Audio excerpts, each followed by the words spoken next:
Hey everybody, welcome to a new episode of DUBS Only. Coming right after Game 3, Warriors win 142 to 112. It wasn't too close for much of that second half, and it was fun to watch from our side.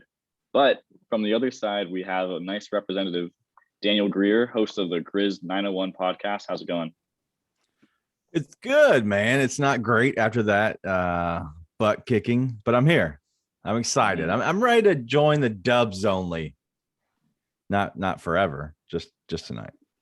Ha. Dubs only for the Warriors tonight, and we're feeling good. But the main story coming from this game, outside of the blowout, is that Ja Morant has a knee injury he suffered in the closing minutes of the game, had to limp out to the locker room. We didn't see much of him afterwards.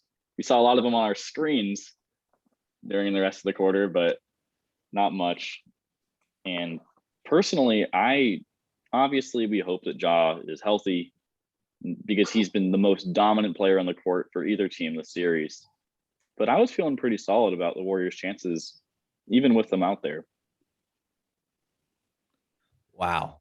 Even with him out there, he's been the best player, just like you said, the entire series. So, man, I don't know. If for one, if Ja isn't playing, the series is over. Let's just be plain and simple. Of course. But I do believe that there's a chance that this series could actually go back square. We're saying game 4. Josh, what do you think? You think we're going back square? You joining my side yet? If Ja's healthy, I think there's a good chance. Like, as trying to be as realistic as possible, Ja is one of the most exciting players to watch, and it's clear to see why. He floats like nobody else, and he's hitting his shots, which is the key thing. If he's hitting his shots like he has this series, and the role players for the rest of the Grizzlies step up, it could look dangerous because the Warriors aren't going to shoot as well as they did tonight every single game. They probably won't shoot as well as they did tonight any other time in the playoffs. Would they shoot over 60% from the field and over 50% from three-pointers? That's what I'm thinking too. Yeah, I thought it was beautiful. But the Warriors played fantastic on offense tonight outside of a really sloppy first half with 14 turnovers. Reason why I was feeling good, even with Ja out there, is because that blowout happened with him on the court. You know, the Warriors were attacking him on defense, getting to the rim. They were getting pretty much everything they wanted offensively, and of course, it's a much different series if Ja can't make it out. But it wouldn't be blowouts, not like tonight, because Desmond Bane will be healthy or Dylan Brooks will be out there. The Grizzlies have a lot of options that can hurt you. And nobody showed up for them tonight except for Ja. It felt like Jaren Jackson didn't score at all after the first couple of minutes of the game. Yeah, Jaren was actually the guy who hit a three-pointer with 8:22 to go in the second quarter and didn't score again all the way until the fourth quarter. And so just looking at those, that can't happen. As the number 2 guy, especially right now with Bane not looking like himself, even though he went 5 of 10 and 4 of 7 from deep. Bane's getting closer to being himself, but the Warriors play good defense, and mainly Klay Thompson. He doesn't leave him, and he plays good defense in his face. The flybys, they're not crazy out of control where you're flying way by and you can't recover. They're flying by and able to recover enough to I guess, make his shot not be as easy. And so that's why he's having to go into the lane more and get some 2-point looks. But it's definitely been a challenge, and I'd say it's more on the Grizzlies' defensive end where there's more work to do. But there's no way the Warriors shoot that well again, and I wouldn't expect the Grizzlies to play that bad defensively. And with Dylan Brooks coming back in, obviously Zaire Williams, the local Stanford kid coming back, the length is going to be there for the next game, which will be a huge factor in the defensive scheme for the next game. However, I agree. I think we're going to see a much tighter game in game 4, but I'm still feeling good. I'm feeling really good right now. And maybe it's just the afterglow of a nice win like this, but games 1 and 2 were stressful. They were tough to watch at a lot of points because it was so dramatic. Hey, we got a third ejection tonight too. Who had Kyle Anderson getting ejected tonight? That Hey, was good for beautiful. him. Yeah. Good for him. Got his money's worth in there. Yeah, he was pissed. But who knows? Now we have to try to guess who gets ejected in game 4. I'm gonna guess. I'm gonna guess Otto Porter gets ejected. That was going to be my guess. That was going to be my guess too. Another I mean, yeah, he had guy. some tough calls against him tonight. He had the travels and like an offensive foul he got called for a block when it looked like it could have been a charge in the first quarter, but maybe Otto would get pissed. Daniel, who you think's ejected in game 4? I wouldn't imagine anybody. I think this will be our first game that nobody gets ejected. And if anything, I think it's a coach. I think it's Kerr gets ejected just because obviously he'll cry. He'll probably say something to the media afterwards. It'll be like the Kerr code of where you don't eject a coach in the 4th game of a playoffs. Everybody knows that code. You don't do that. And so it'll be a code that's broken, but it'll be Kerr. All right. Well, I mean, your first opinion is that nobody's ejected, and that's a hot take with this series so far. But while we're on that subject, as a Grizzlies fan, what is your opinion on the Warriors? What's your opinion on Steve Kerr? How are you feeling about everything right now? Yeah, so this is we finally saw one adjustment out of Steve Kerr in this series. So I was kind of excited to finally see him go to a zone. They went to more of a trap on Ja, which I don't expect to see that happen a whole lot. I think they'll try to, but with their defense, I don't think there's going to be as deep to be able to do the trap because realistically, I think he can split those guys, even if it's Draymond and Wiggins, who are their 2 best defenders personally. I still don't think that's something you do all the time. I think it's going to be something you bring every now and then. But the only adjustment that really worked against the Grizzlies was the zone defense. And it was a 3-2 defense, very simple, very high school defense. And they just could not get into the middle of the lane. And even when they did, they were not hitting any floaters at all. Tyus Jones, he's usually money, has not been at all this series. Brandon Clark looked off. Kyle Anderson did not look good at all. And anybody that was in the middle was not able to do that. So I expect that to change. But I'm not been a big fan of what Kerr's done so far, personally. Just from looking on the other side of things, I think the only adjustment he's made this entire series has been that zone. I know he's went to Kuminga, which I think is good.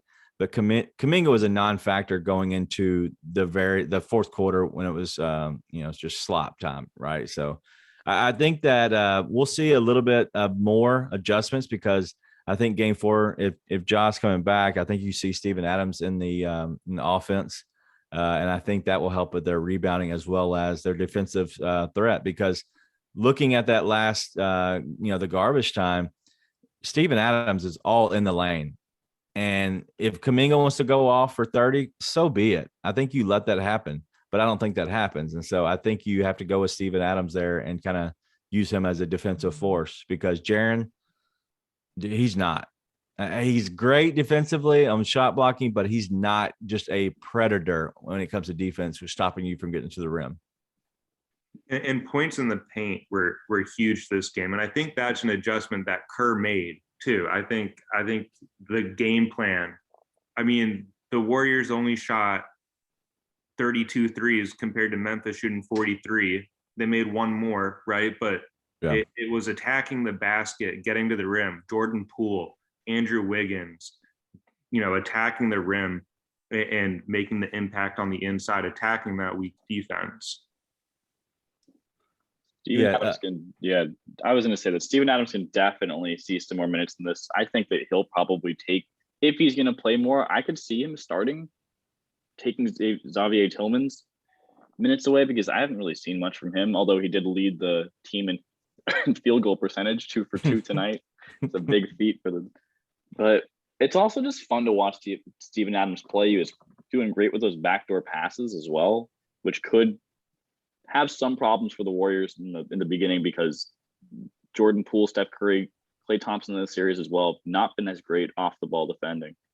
So there's some adjustments for Taylor Jenkins to make going forward. Yeah, the adjustments from Taylor is going to be the most crucial going into Game 4 because I don't think you see John Conchar again, and obviously a lot of the people who are on this list, they're going to go back to 9 because Zaire Williams is going to go back to the bench, and I think you see Dylan Brooks and Steven Adams, who is their legit starting 5. And at that point, you do have Clark and Anderson, as well as Melton, that you're guaranteed to bring off the bench.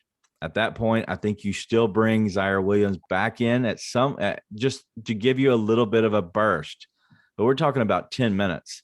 And honestly, like we talked about, whatever happens to Ja, that's really the deciding factor because Tyus Jones just does not look like himself in this series. I think he's just too athleticized.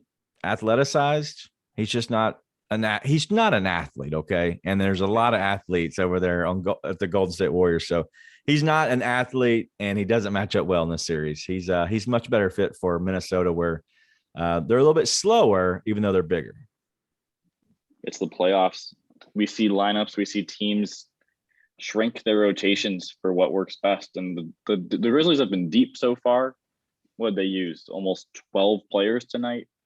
I don't think that'll continue for them. Right. But maybe that's because we saw more Culver in the last couple of minutes, and that probably doesn't really go both ways. The Warriors were deep too, but it's a lot of those players who aren't really needed. But I think that another big plus, shifting over to the Warrior side of this, has been the play of Otto Porter this series. Going back to probably January, we haven't seen Otto Porter hit any jump shots, which has been incredibly frustrating because he got brought in to be that automatic corner 3-point shooter. But his offensive rebounding and his effort on both sides, especially on the glass, has been phenomenal. And tonight his shot started falling. He shot 5 for 7, 3 for 5 from deep, and it was a plus 30. So, Josh, I think that Otto Porter is going to be there. What are you showing us? What was that? John Morant just tweeted live, broke the code. So Jordan Poole supposedly pulls on his knee. I don't know if that was that dirty. I don't know. But he's playing off the Steve Kerr broke the code thing. The pull from Poole. I don't know if it was that much of a difference maker to hurt his knee. But he's definitely all in on the broke the code. Sorry to interrupt you. No worries. Well, that's a big thing. Yeah. On that tangent, the play between Ja, Steph Curry, Jordan Poole has been very fun to watch as just an NBA fan, seeing new guard, old versus old guard, almost in a way sort of passing the torch a little bit to each other and just having fun this series. So I've loved watching all three of those guys really go at. There's a ton of talent in the backcourt for both of these teams, and Steph, and all three are so fun to watch. And that's where the concern is with an injury like this. And on that play, I don't know what really happened to Ja. I wasn't sure really at what point on that play he got injured. There were a lot of replays and it was never too clear. But do we think that Jordan Poole is did he do something there to hurt Ja? I don't know. I didn't think there was enough there personally because the pull didn't look like he was and I keep saying that thing.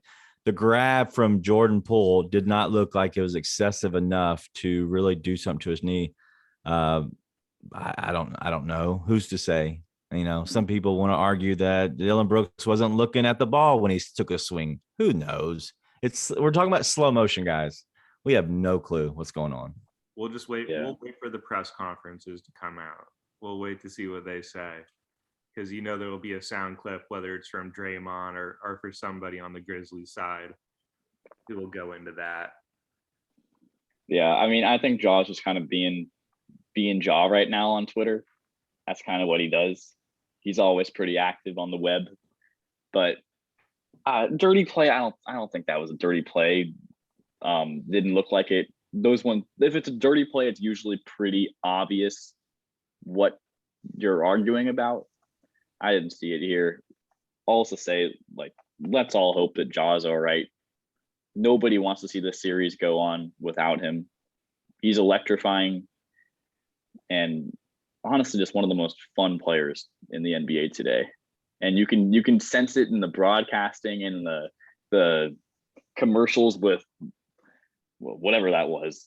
Like, Jaw is on the rise. He's going to be huge. I would love a Ja Morant jersey when it's all said and done. And next time he's in Orlando, I'll definitely be at the game.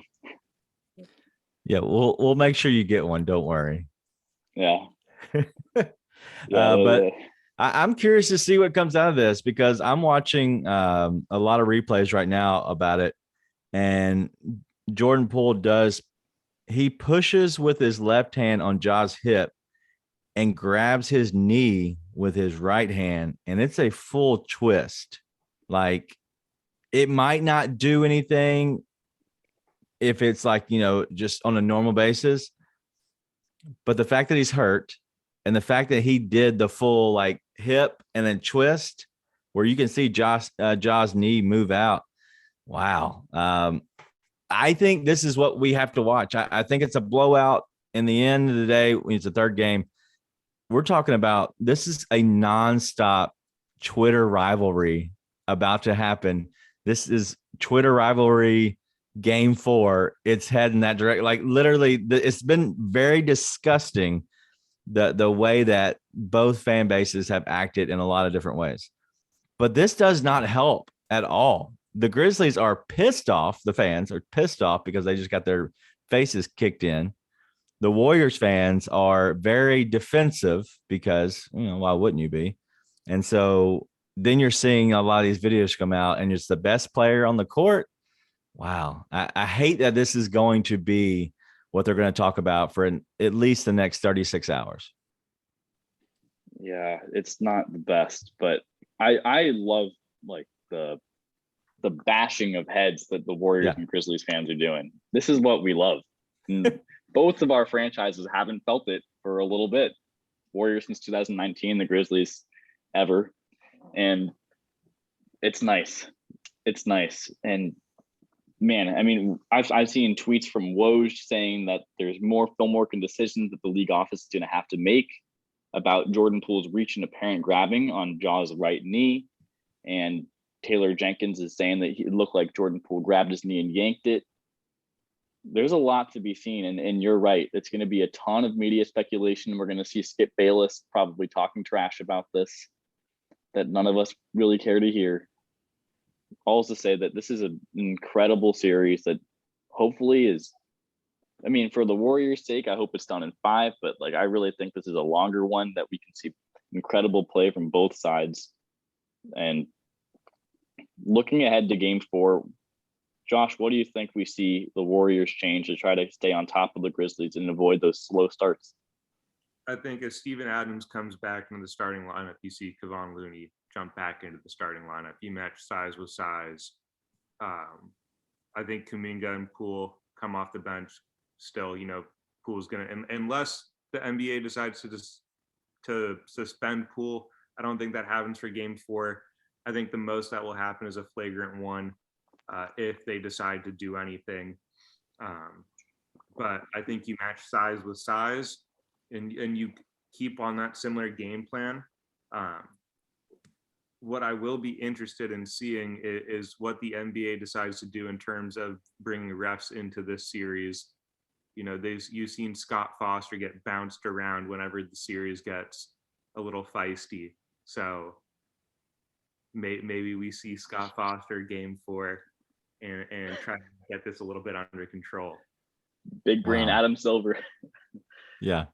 I got a question on that, the Adam stuff. So coming back with Kevon Looney, is that what you would want? And I guess, Josh, I guess we'll go back to you. I don't want to take over the show, but you pitched a question there of having Looney come back. Is that, do you think that's best for the Warriors, or do you think that they should go small and just hopefully they get a chance to actually, run out on the Grizzlies instead of, fighting them with the big guy. Yeah, being a Warriors fan for so long and seeing the growth of Kevon Looney, it's been a love-hate relationship for a really long time. In the season that he's had this year on a contract year, I just want to see the man play basketball. And when you're talking about the series, in playoff Warriors in general, they always tend to go small, but I think you have that small ball lineup, not only with, that new death lineup, but also with, Otto Porter and Kuminga coming in, off the bench as well. I think you could start big, and just play that until Steven Adams or Jaren Jackson needs to go out, gets in foul trouble. If Kevon gets in foul trouble early, it is what it is, but you match big, see how it works, and just try it out. Because I think the Grizzlies are long and they're big. They have a lot more bigs than the Warriors. So I think size is going to play a big role for the last, 2-3 games of the series. Yeah, it's going to be crazy. I'm not sure how you would combat that, but I think going early, like you said, with Kevon Looney and battling up against Steven Adams, I think at that point you can play your way into the small death lineup that the Warriors like, because at the end of the day, you're going to have pull on the court as much as you can. I think he's the most athletic player outside of Ja. Especially on the Warrior side, he's the most athletic, and I think he's the one that can create the most problems. And so you have to find a way to get him on the floor. I don't know how you run that lineup, but I think you can definitely figure out a way to go small. I think I'd like the Warriors to start small. In the Denver series, we saw a lot of Kevon Looney starting, but that's mostly to combat Nikola Jokic. There is no Nikola Jokic on the Grizzlies. John, Nikola Jokic are incredibly different players, superstars in their own way, but not the same. The Steve Kerr likes going big to match up with size. Steven Adams is a monster down there, but we only saw him in garbage time. So I think there's a chance that Kevon Looney gets some extended minutes. He played great tonight in limited minutes. He didn't miss a shot, and he was doing pretty fine on the glass as well. He got an offensive rebound, but I think the Warriors probably stick with a similar starting lineup. Kuminga, on the other hand, I don't see him staying in the starting lineup. He was solid in garbage time, but he was kind of all over the place in the first couple of minutes. So it'd be interesting to see where they go. I think there's a chance Otto Porter Jr. may start game 4. He stretched the floor really well. We had mentioned him before jumping into the jaw injury, but Otto did a great job hitting his shots, getting his rebounds, and the Warriors might look for some more of that to start off the game, not starting behind.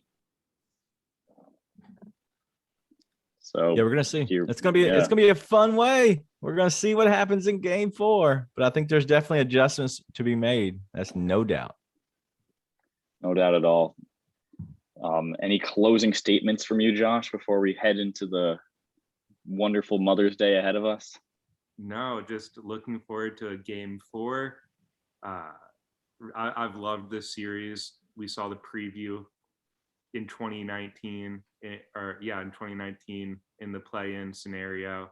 That wasn't 2019, man. That was 2021. That was last year. We saw the preview there. I've loved this extended series. And happy Mother's Day to all the mothers out there. If you're far away and you don't live close to your mom, make sure you give her a call and let her know how much she truly means to you. That's all I got to say. Wise words. Daniel, thanks so much for joining us. It's great to hear from the other side. And game 4 can't come soon enough. It's going to be a blast. It's going to be a loss by the Warriors. By the Warriors. We'll see about that. A lot to look forward to. And that is Dubs only. We will catch you next time. Thanks, guys.